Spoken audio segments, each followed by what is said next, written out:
Bienvenue dans L'Œil Écoute, le podcast indépendant qui analyse notre rapport à l'image photographique et l'évolution du médium à l'heure de la suprématie du numérique et du digital. En pleine crise sanitaire, Frédérique Founès a répondu aux questions de Yannick Le Guillanton. Avec lui, elle revient sur son parcours, depuis ses premières amours pour le cinéma, dont elle a arpenté les plateaux plusieurs années, jusqu'à la création en 2007 de l'agence Signature avec Marie Carsanti, pour continuer de raconter des histoires en images. Entre les deux, les galeries photos de la FNAC, les Petits Frères des Pauvres, la galerie Fait et Cause et l'agence Editing. Écouter Frédérique Founès, c'est avoir un aperçu lucide de l'évolution du marché de la photographie de ces 3 dernières décennies et du rôle de ses principaux acteurs. C'est comprendre comment les bouleversements au sein de la presse, l'arrivée du numérique puis l'apparition des réseaux sociaux et l'apogée de l'image partagée ont reconfiguré le paysage du secteur et fragilisé les sources de revenus des photographes, leur prise de risque et leurs pratiques. C'est surtout apprendre comment une agence fonctionne. Signature fédère ainsi une constellation fidèle de compétences autour de ses activités pluridisciplinaires en rapport avec la perméabilité actuelle des métiers liés à l'image. Attachée à l'écriture photographique et aux collaborations au long cours, l'agence rassemble une famille éclectique de regards qui s'interroge sur la société contemporaine tout en développant, entre art et document, une démarche introspective. Parmi ses 41 signatures, citons Bernard Plossu, Bernard Lebars, Ambroise Thesnas, Johan Rousselot ou encore Marie-Paul Nègre et Florence Levillain. Si tous les photographes de l'agence sont restés actifs et créatifs malgré les contraintes du confinement, Frédérique Founès nous rappelle qu'il faut encore leur laisser du temps pour faire de leur série d'images des sujets plus structurés. En attendant de les découvrir prochainement sous forme d'expositions, de livres ou de projets collectifs, laissons Frédérique Founès nous emporter par son dynamisme chaleureux et sa clairvoyance.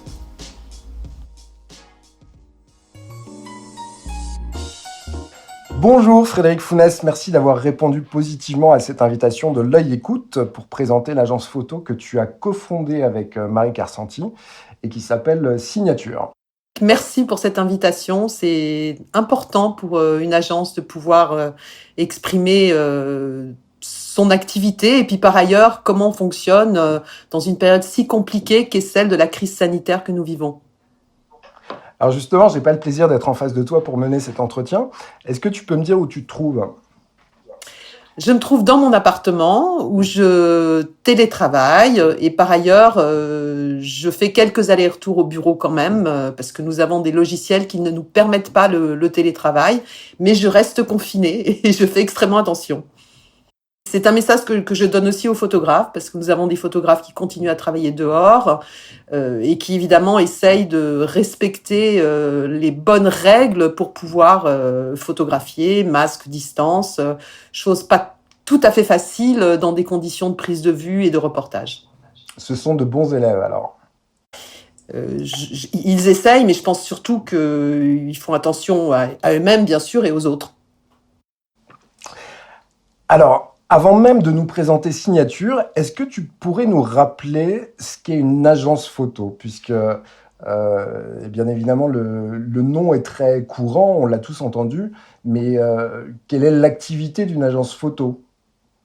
Alors, une agence photo a une activité de distribution de photographies auprès de clients qui peuvent être des acteurs de la presse, de l'édition, de la communication, également des institutions. Et par ailleurs, c'est également une entreprise qui va aller chercher des commandes pour les photographes, trouver des moyens de montrer, d'exposer leurs photographies, éventuellement produire des livres. Mais il y a une multitude d'agences. Derrière le nom agence photo sont regroupées une multitude d'activités et de pratiques photographiques. Et justement, Signature, quelle est sa particularité en fait dans ce paysage des agences photo ? Alors, Signature, c'est une petite entreprise, c'est vraiment une entreprise à taille humaine qui favorise la qualité des rapports avec les photographes. C'est exactement ce que nous souhaitions avec Marie Carsanti quand nous avons lancé l'agence. Et c'est une agence qui représente des auteurs. Donc, nous sommes vraiment attachés à ce principe. Nous, on ne vend pas des images, on collabore avec des auteurs pour les diffuser, pour les rendre visibles et pour évidemment créer une économie qui soit bénéficiaire pour l'agence et pour eux. Alors, je résiste pas à te poser la question William Klein. Qui êtes-vous, Polymagou? Est-ce que tu peux me dire quel est ton parcours, Frédéric? Alors, mon parcours est un parcours qui a toujours été lié à l'image. J'ai, dans un premier temps, fait des études qui étaient liées au cinéma. Le cinéma, c'était ma passion, et c'est d'ailleurs toujours ma passion. J'y vais énormément, et en ce moment, je suis très, très frustrée de ne pas pouvoir fréquenter les salles. Mais j'ai imaginé à un moment que mon avenir se trouvait sur les plateaux de cinéma. Et en travaillant quelques années sur ces plateaux, je me suis rendu compte que c'était tout à fait antinomique avec ma personnalité. Moi, je suis plutôt impatiente. Et travailler sur un plateau de cinéma, c'est beaucoup, beaucoup de temps d'attente pour peu de travail effectif. Et au bout de quelques années, je me suis sentie très, très frustrée et très usée par cette manière de travailler qui correspond pas du tout à ma personnalité. Donc ensuite, je me suis donné cet objectif de changer de trajectoire, de m'intéresser aux comédiens, et j'ai commencé à faire du casting. À l'époque, il y avait 3, 4, 5 grands casteurs qui étaient les stars, qui faisaient rêver tous les gens qui voulaient commencer sur ce terrain du casting. Mais après ces stars, il y avait peut-être pas tellement de place pour d'autres personnes, et puis surtout les très jeunes auxquels on confiait des missions pas forcément très intéressantes, des missions pour trouver des tout petits rôles ou pour travailler dans la publicité, dans la communication. Donc j'avoue que j'étais pas si satisfaite que ça. À l'époque, on travaillait, on avait des fichiers, donc les mannequins, les acteurs étaient castés, on avait des fiches sur chacun. Et puis la dernière fois que j'ai pratiqué cette activité, j'étais mandatée pour une publicité liée à des yaourts, et il fallait que je trouve une paire de belles fesses. Parce que dans cette publicité, il y avait un bout de corps sublime qui devait apparaître à l'écran. Et après avoir fait des tests, à l'époque, ça se faisait au Polaroid, où ce jour-là, je pense, sur 2 jours, j'ai bien photographié 200 fessiers. Quand je les ai présentés devant mon commanditaire, je me suis dit, j'avais fait quand même des études d'histoire de l'art, des études de cinéma. Je me suis dit que c'était pas ma destinée et que finalement, moi, ce qui m'intéressait, c'était l'image, c'était raconter des histoires en images, c'était les artistes, et qu'il fallait absolument que je change mon fusil d'épaule. À cette époque-là, je vivais avec un photographe, et en réfléchissant tous les deux, j'avoue qu'il m'a aidé à mener cette réflexion, je me suis dit, mais j'aime l'image, je suis pas dans cette possibilité d'attendre comme ça sur les plateaux, les choses qui sont très très futiles autour du cinéma ne m'intéressent pas. Mais il y a cette photographie qui est quelque chose qui correspond tout à fait à ce que j'aime. J'étais entourée de livres photos, c'est-à-dire que c'était finalement, il aurait suffi que je fasse le tour de mon appartement en regardant mes bibliothèques pour me dire, mais oui, c'est là. C'était une époque, c'était les années 90, 95, où Magnum était à son apogée. On avait énormément de livres, les Koudelka, les Gitans, enfin des tas de livres qui sont des livres incontournables. Et je me suis dit, bah tant pis, j'arrête de travailler, j'appelle Magnum, je fais un stage chez Magnum. Et ça a fonctionné, j'y suis rentrée, puis après j'ai été embauchée par Laura Serrani aux galeries photos de la FNAC. Les galeries photos de la FNAC, à l'époque, étaient des vrais espaces dédiés à la photographie dans les FNAC, qui permettaient à un amateur de hard rock, comme à quelqu'un qui venait acheter des piles pour son appareil photo, d'avoir accès au meilleur de la photographie. Parce que les galeries photo de la FNAC, pouvaient autant exposer du Man Ray que du Hervé Guibert. Enfin, c'était quelque chose de très très vaste, de très large et d'assez libre. Et j'ai, pendant quelques années, eu une immense satisfaction à travailler dans ce service. Puis au fur et à mesure, les espaces commerciaux ont poussé les galeries photo.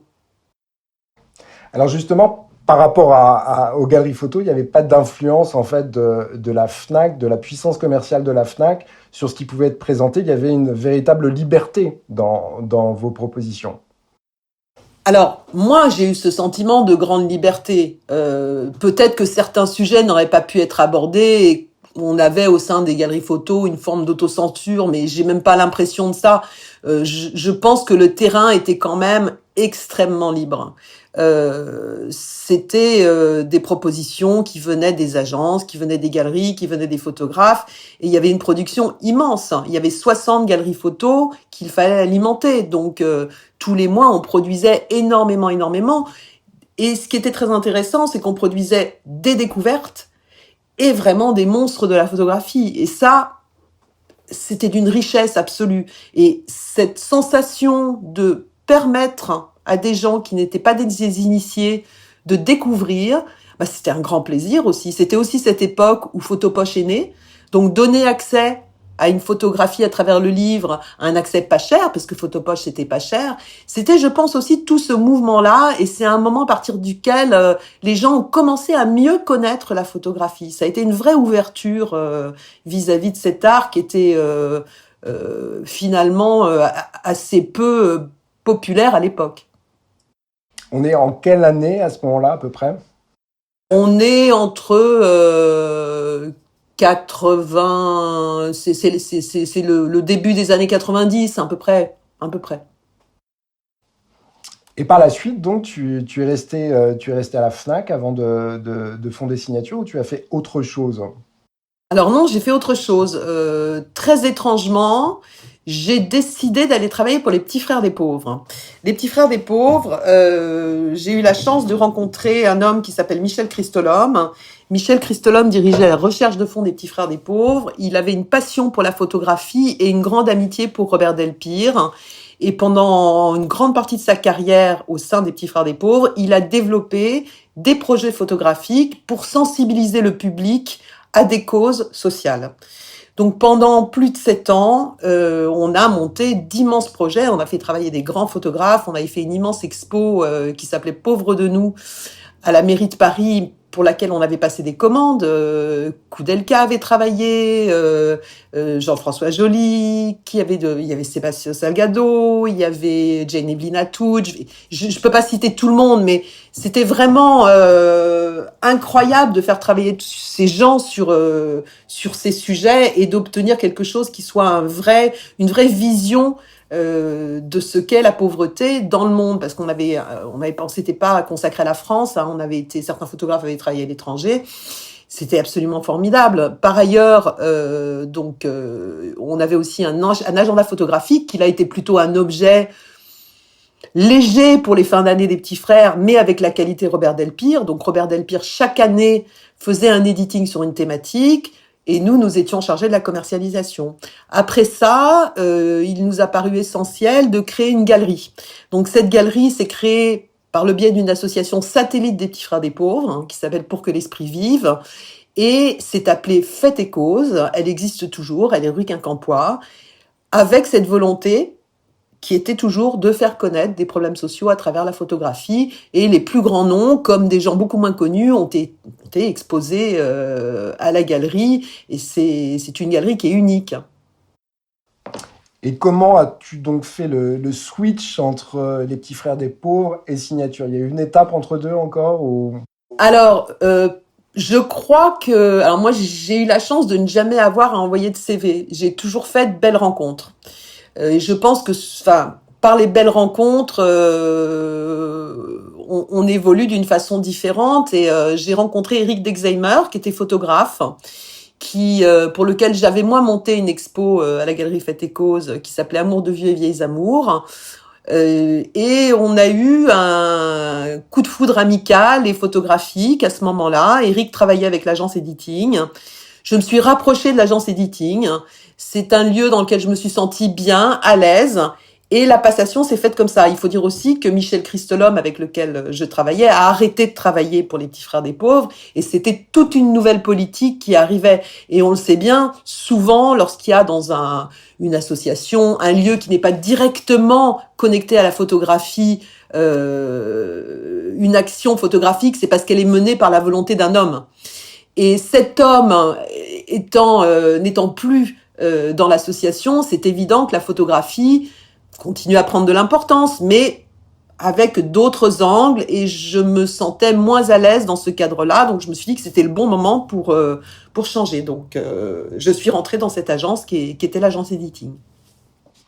Et l'aventure signature, alors, ça a commencé comment, réellement ? Alors, Editing, ça a duré à peu près 10 ans. Et c'est une agence qui a vécu de plein fouet l'arrivée du numérique.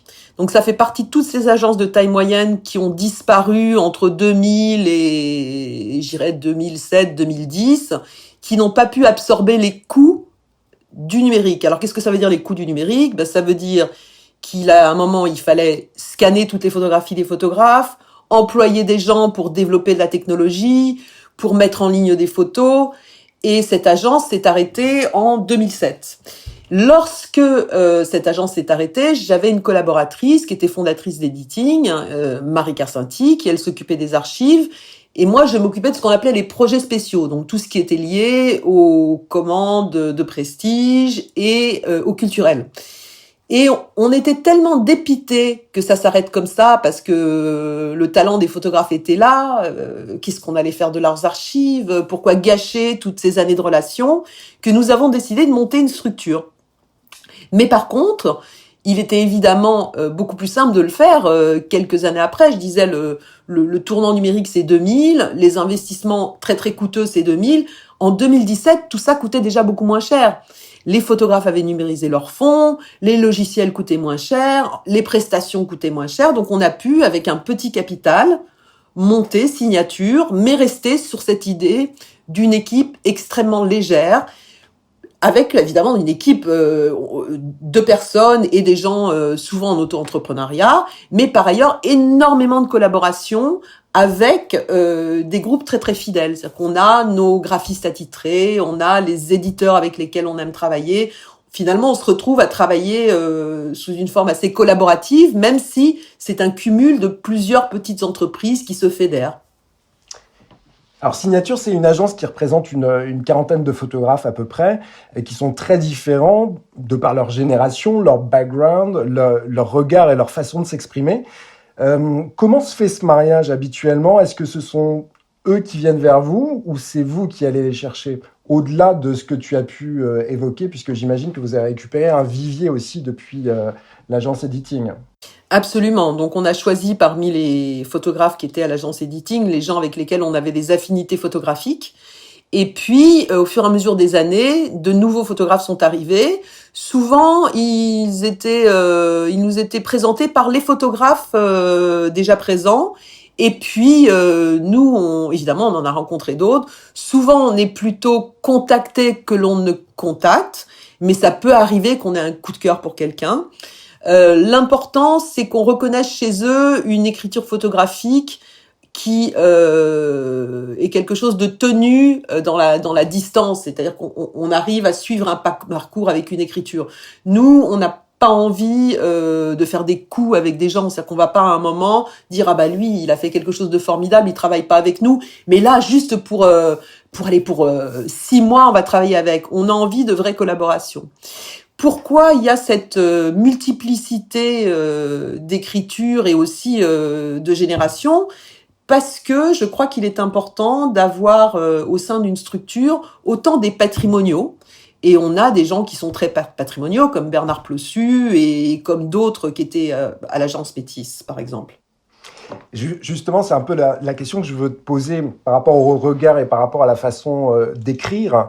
Est-ce que tu peux me dire quelle est la part du documentaire, la part du photojournalisme, la part de la photographie plus créative, entre guillemets, plus plasticienne ? Comment ça se répartit en fait dans votre agence ? Alors, moi, je dirais que les photographes sont quand même majoritairement dans une pratique documentaire. Hein. Si on regarde le fond, après, il y a une multiplicité de façons d'obtenir un document. Je crois que la photographie, c'est vraiment ouverte. On peut tout à fait créer un document en étant dans une démarche quasiment plastique. Et on peut aussi être dans cette même démarche en étant plus axé sur le reportage. Ce qu'il n'y a pas dans notre structure, c'est des gens qui font du news ou c'est des gens qui travaillent uniquement sur des propos esthétiques. Ça rentre pas dans l'ADN de l'agence. C'est des choses qu'on peut apprécier personnellement, mais c'est pas le propos de l'agence. Nous, on aime les gens qui travaillent sur le long terme et qui s'interrogent vraiment sur la société contemporaine. Et ça peut être fait de façon très, très diverse.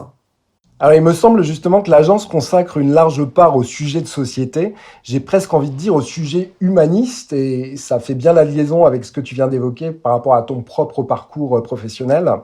Alors, on parle par exemple de SIDA au Cambodge avec Florence Brochoir, d'amour et de handicap avec Eric Dexheimer que tu as évoqué tout à l'heure, de la misère ordinaire en France avec Marie-Paul Nègre, d'exil avec Michel Semniako, de précarité encore avec les bains publics de Florence Levillain. Bref, s'agit-il d'une marque de fabrique pour l'agence, ou finalement ces sujets sont-ils les miroirs, le miroir de la société actuelle? Est-ce que finalement la création, elle ne se fait pas en regard de ce qui existe? Je crois qu'ils sont les miroirs de la société. Alors, ce qui est très intéressant dans les exemples que tu me cites, c'est que tu as cité des exemples de sujets qui sont assez anciens, comme le sujet de Florence Brochoir ou celui d'Éric Dexheimer, et puis des sujets plus récents, comme le sujet de Florence Levillain sur les bains-douches. Mais comme dans nos books que tu peux voir en ligne, on retrace un petit peu toute l'histoire des photographes, on comprend aussi la manière dont la photographie a évolué. Par exemple, Éric, lorsqu'il traite de l'amour et du handicap, il le fait dans les années 2000 et il le fait avec les codes des années 2000 et avec une expérience du reportage de la photographie humaniste de l'époque. Ce sujet serait traité par Éric maintenant, il serait complètement différent parce qu'évidemment et heureusement ils sont perméables à l'évolution de la société, à l'évolution de l'art, à l'évolution de nos regards. Éric par exemple il fait une trilogie qui est une trilogie sur la mort, qui est documentaire mais extrêmement plastique, qui est une introspection, mais qui parle quand même de quelque chose qui nous concerne tous. Donc voilà, c'est important aussi de se dire que un photographe, il y a une ligne de conduite et des lignes directrices, mais forcément, son écriture va évoluer. C'est la vérité pour un grand nombre d'auteurs qui sont à signature.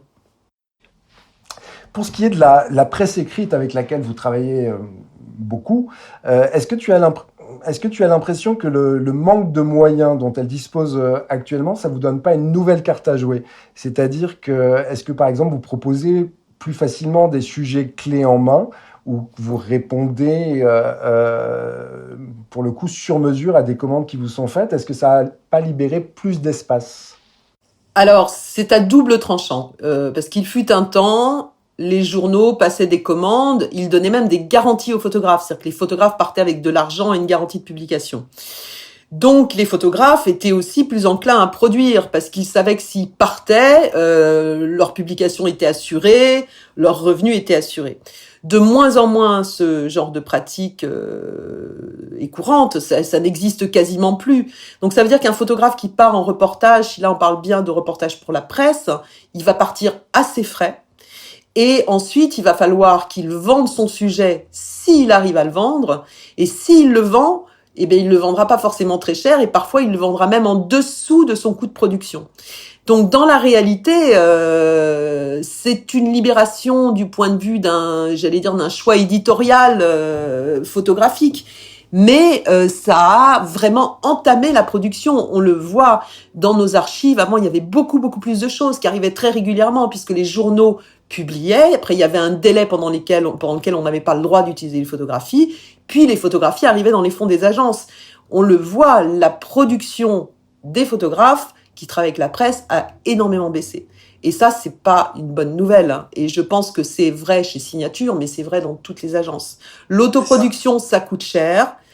Être photographe, c'est un engagement et c'est rémunérateur chez certains, mais c'est quand même économiquement un choix très difficile. Donc s'engager par exemple, je sais pas moi, sur un sujet sur les Rohingyas qui va peut-être pas être publié, qui va demander des déplacements, des traducteurs, des fixeurs, c'est un coût très important. Et savoir qu'on va peut-être le vendre dans un magazine pour 2000, 2500, 3000, au mieux 3500 €, alors que précédemment les prix étaient bien plus hauts, ça questionne. Ça questionne beaucoup et ça limite.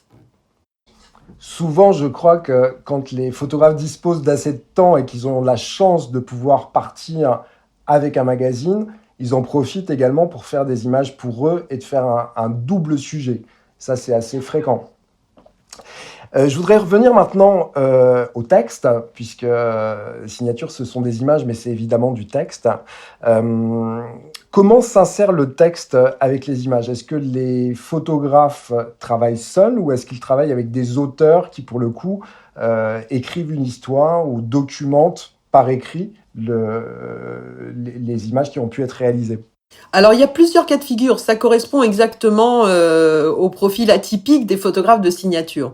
On a des photographes qui n'écrivent absolument pas parce que voilà, leur média, c'est la photographie, c'est l'image, qui peuvent éventuellement nous produire un synopsis pour qu'on puisse être à même de vendre leur travail. Et on a des photographes qui sont, alors je sais pas si on peut dire beaucoup plus complets, mais qui ont une pratique extrêmement large. Par exemple, nous on travaille avec un photographe qui s'appelle Patrick Barr, qui a fait un formidable sujet sur la fête des morts et sur le rapport entre mort et sur la mort au Mexique en fait. Et Patrick, il est journaliste, écrivain, photographe, il fait des romans. Donc en fait, chez lui, c'est une activité très complète. L'un ne va pas sans l'autre. Donc un garçon comme Patrick, là, on va sortir un livre donc qui va s'appeler Calaveras. Sur la fête des morts bientôt. Enfin, si l'économie reprend un peu et si les librairies ouvrent et si les éditeurs peuvent faire imprimer leurs livres. Et Patrick, voilà, c'est de la photographie à son traitement jusqu'à la recherche historique, journalistique et l'écriture. Donc c'est vraiment lié à des personnalités. Ce qui est certain que, évidemment, lorsqu'on a un sujet très journalistique, on demande aux photographes de nous rédiger une légende très complète, de nous rédiger un texte, mais on va pas chercher forcément l'écrivain en lui. On va chercher de l'information. C'est pas le cas pour d'autres qui sont qui ont d'autres personnalités, tout simplement. Je vais te poser une question maintenant sur les agences, puisque vous êtes un certain nombre à Paris, en fait, de même taille à peu près. Comment vous vous positionnez par rapport aux autres agences? Et d'ailleurs, à l'heure du tout digital dont tu parlais, cette révolution numérique, est-ce qu'il y a une mondialisation? Est-ce qu'il y a un marché internationalisé? Ou est-ce que finalement les agences parisiennes restent des agences de niveau local, c'est-à-dire franco-françaises ou européennes? Alors, les agences qui sont en France, généralement, pour s'étendre à l'étranger, elles passent par le biais d'agences étrangères. Donc, on confie nos fonds et l'utilisation de nos fonds à des agences spécifiques en Allemagne, en Italie, aux États-Unis, qui se chargent de la distribution. C'est plutôt comme ça que ça fonctionne, parce que c'est très très difficile, surtout pour des petites structures. Je parle pas de grandes structures où il va y avoir un vendeur international. Dans la réalité, chaque pays a quand même un marché bien spécifique, des prix bien spécifiques, des demandes bien spécifiques. Ce qui est vrai aussi, c'est que les fonds correspondent pas toujours à l'étranger. Par exemple, quand on regarde, il suffit d'ouvrir un magazine américain et de regarder les photographies pour voir qu'il y a un élément culturel dans la prise de vue, dans la manière dont on parle des choses. Donc nous, on a des choses qui peuvent fonctionner pour l'international dans nos fonds, mais il y a aussi des choses qui n'ont absolument pas de sens pour l'international. Et ça, on en est tout à fait conscient. Alors vous êtes pluridisciplinaire parce que l'agence est organisée avec différents secteurs d'activité puisque vous disposez d'un département archives, que vous faites de la production. Vous mettez, tu en as dit un petit mot tout à l'heure, également en avant le livre qui est un support historique pour la photographie. C'est finalement un ensemble de métiers, de compétences que vous proposez. Peux-tu m'expliquer comment cela fonctionne, cet ensemble de choses? Alors, juste pour faire un petit retour en arrière, avant, les agences photo travaillaient majoritairement avec la presse. Mais avec la dégradation des revenus de presse, les structures ont dû repenser un petit peu l'activité agence. Et puis, il y a aussi la production des photographes. Je disais que la production des photographes a changé. On travaille plus sur un sujet en 2020 comme on travaillait sur un sujet en 2000. Il y a une perméabilité entre art et photographie qu'on voit avec les grands salons, le développement des collections photos. Et finalement, on est arrivé à travailler avec des photographes, toujours documentaires, mais qui avaient des pratiques qui ne correspondaient de toute façon plus à celles de la presse. Donc, pour deux motifs, un motif économique, ne plus arriver à faire un chiffre nécessaire en presse et en même temps être très conscient que les photographes avaient complètement évolué dans leur pratique, on a dû développer d'autres champs pour pouvoir être compétitif et pour pouvoir aussi être juste par rapport aux productions de nos auteurs. Donc, on a développé évidemment une partie corporate entreprise, parce que ça, c'est le nerf de la guerre d'un point de vue financier. C'est ce qui fait tenir les photographes, parce que c'est un secteur où il y a encore un petit peu d'argent. Et puis, on a développé tout un secteur qui est plus lié au culturel, aux expositions, au montage de projets collectifs, à la recherche de financement. Et on a décidé, nous, Signature, il y a 2 ans, d'investir un lieu qui est notre bureau, mais qui est également une galerie, et dans laquelle on peut très régulièrement exposer nos auteurs. Donc, on fait à peu près 4 à 5 expositions par an. On se revendique pas en tant que galerie parce qu'on est pluridisciplinaire, mais bien sûr, on vend des tirages et on a cette activité qui est un plus par rapport à nos activités générales. Donc vous êtes devenu de facto, entre autres, des scénographes, des galeristes. Et est-ce que cette diversification des activités, c'est pas un nouveau tournant pour l'agence? Est-ce que c'est pas assez nouveau, puisque tu disais qu'il y avait une rupture entre l'ancien monde et ce que nous vivons actuellement? Et est-ce que ça concerne uniquement Signature, ou finalement c'est un virage que prennent de nombreuses agences à l'heure actuelle?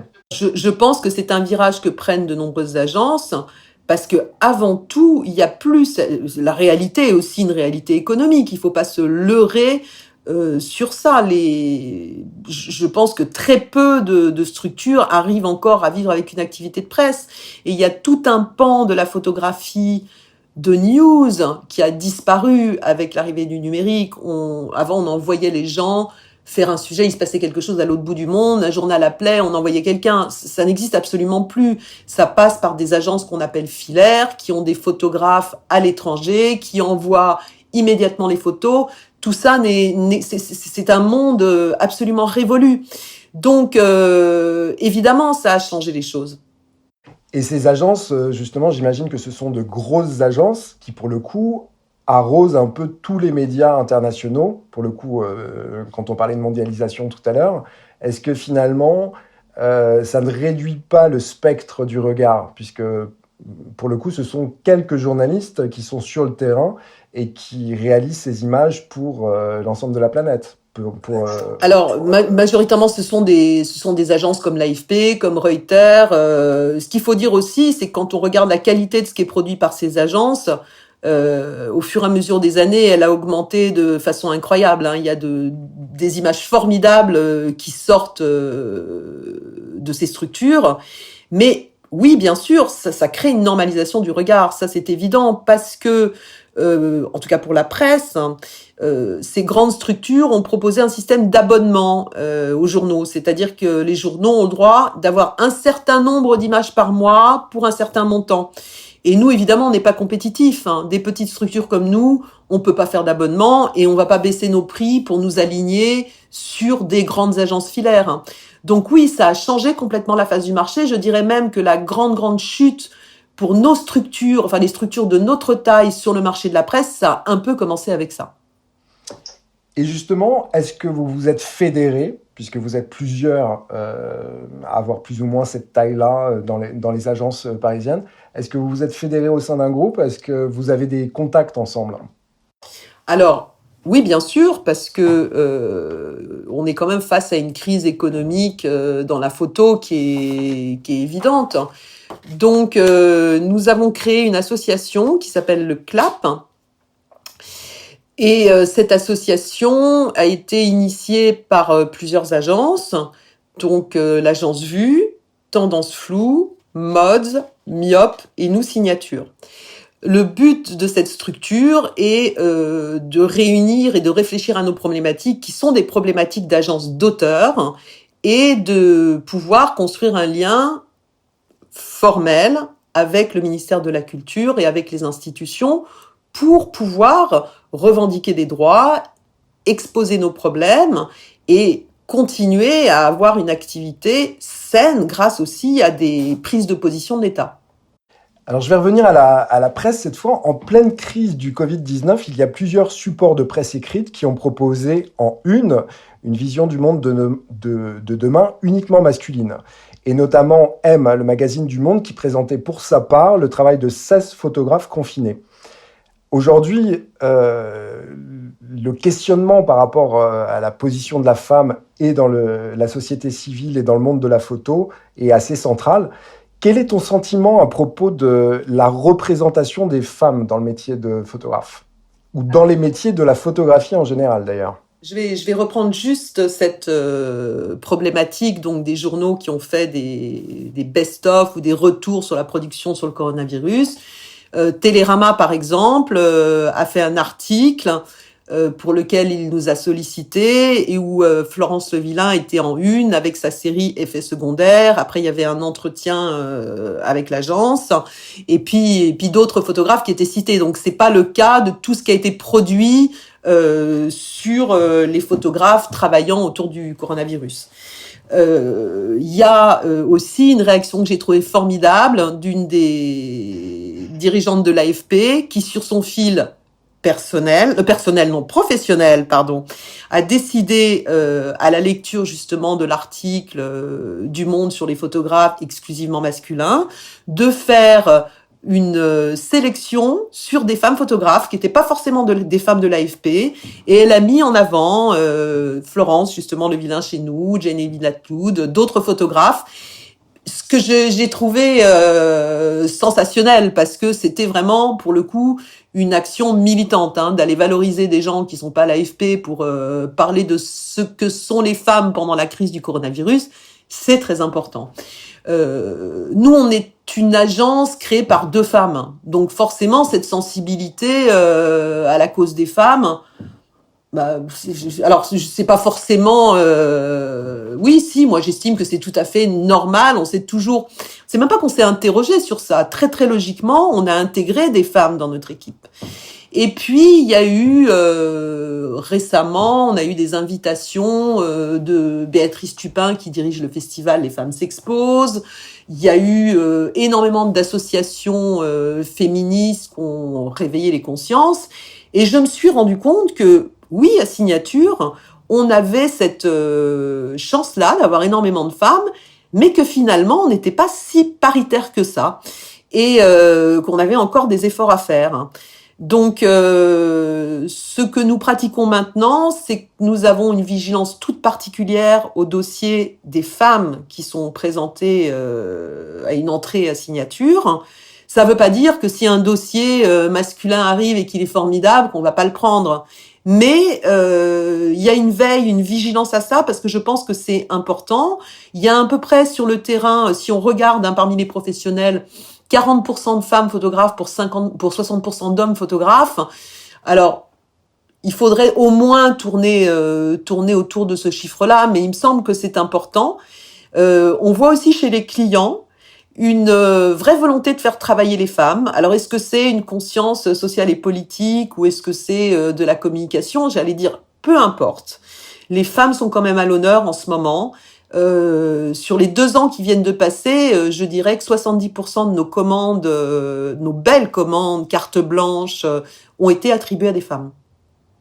Alors, sur votre site internet, sur les réseaux sociaux, vous présentez actuellement quotidiennement une sélection d'images de San Francisco à New Delhi, en passant bien évidemment par Paris, dans une rubrique qui s'intitule Nouveau Monde.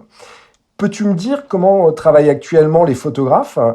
J'ai l'impression que la contrainte développe chez eux une créativité hors norme, mais pour ceux qui réalisent des photos de type photojournalisme, cela, j'imagine, doit constituer aussi un obstacle, puisqu'ils n'ont pas toujours les documents nécessaires pour pouvoir réaliser leurs images. Donc, je voudrais juste faire un tout petit point avant de répondre précisément à ta question pour dire que les photographes qui travaillent sur la crise du Covid se sont retrouvés dans une situation très, très, très particulière. D'habitude, un photographe qui veut travailler sur un sujet, il va se documenter, il va commencer à monter son projet, y réfléchir, écrire des textes, et puis travailler. Là, c'est une crise soudaine. Donc, tout le monde s'est mis à travailler dans l'urgence. Et on le voit très bien dans les productions.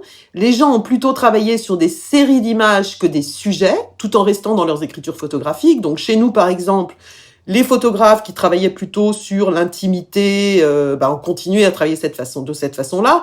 Les gens qui faisaient plutôt du reportage ont continué à faire du reportage, mais n'ont pas encore, commencent seulement maintenant à structurer ce qu'ils vont faire à l'avenir, parce que les conséquences de cette crise sanitaire, elles sont sur le très très long terme. Là, on est en train de réfléchir avec l'équipe aux conséquences sociales, aux conséquences politiques, aux conséquences économiques. Et là, ça va donner lieu à des projets, puisqu'on sera sorti de cet état d'urgence. On le voit très bien, par exemple, chez Johan Rousselot, qui vit en Inde depuis 3 ans. Johan,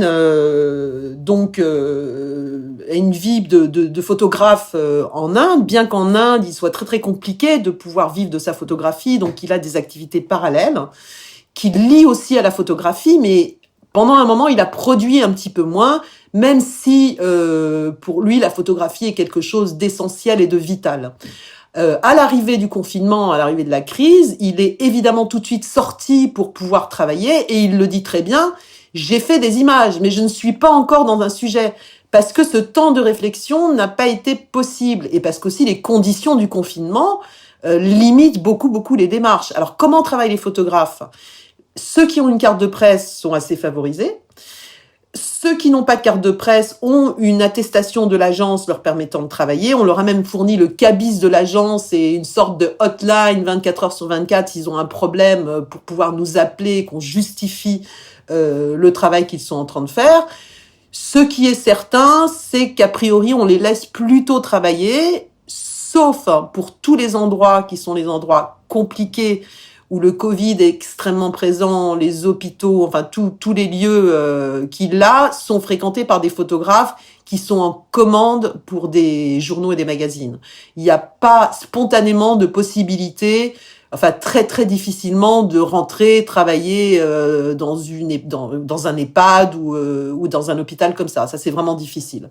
Mais ce que nous constatons, c'est que là les projets vont se structurer, c'est-à-dire que ces photos d'urgence, ces photos qui sont parfois uniques, parfois des séries très courtes, eh bien sont en train de nourrir les projets à venir des photographes.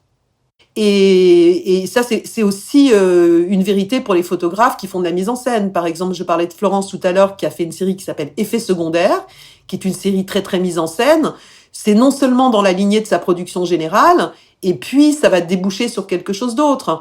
On a par exemple un photographe qui s'appelle Sébastien Hérôme à Lyon. Lui, il a décidé, puisqu'on était dans un temps suspendu, un temps particulier, de partir travailler en argentique, où il shoot, il ne développe rien. Et à un moment, il va développer. Donc ça, c'est déjà l'ébauche de quelque chose. On a un photographe qui s'appelle Bernard Lebars. Lui, il est allé s'installer dans un petit village breton. Et il est en train de raconter la vie de ce village sous confinement. Et évidemment, il va continuer. Évidemment, il va créer un document qui ira bien au-delà de cette problématique de confinement. On a d'autres travaux comme ça. Mais voilà la lignée que ça prend. Et ça, c'est très proche de ce que nous, on vient chercher, de ce qu'on aime dans la production de nos photographes. Eh bien, merci infiniment, Frédéric. Je te rends à ton masque et à ton vélo pour que tu puisses regagner ton bureau et que tu puisses nous faire profiter de cette pluralité de regards à venir. Merci encore.